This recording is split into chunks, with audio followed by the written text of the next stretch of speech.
అనారోగ్యానికి గురయ్యాడు. పరిస్థితి విషమంగానే ఉండటంతో వెంటనే ఆయనను ముంబైలో బీచ్ కంటి ఆసుపత్రికి తరలించారు.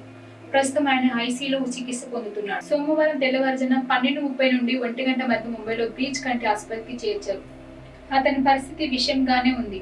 ప్రస్తుతం కార్డియాలజిస్ట్ డాక్టర్ షారుఖ్ గోల్వాలో నేతృత్వంలోని ప్రత్యేక వైద్య బృందం పర్యవేక్షణలో ఇంటెన్సివ్ కెరియర్ యూనిట్ లో చికిత్స అందిస్తున్నారు. అతను 1990 నుండి 2012 వరకు టాటా గ్రూప్ కు చైర్మన్ గా ఉన్నారు. మరి అక్టోబర్ 2016 నుండి ఫిబ్రవరి 2017 వరకు తాత్కాలిక చైర్మన్ గా ఉన్నారు. అతను దాని చారిటబుల్ ట్రస్టులకు నాయకత్వం వహిస్తున్నాడు.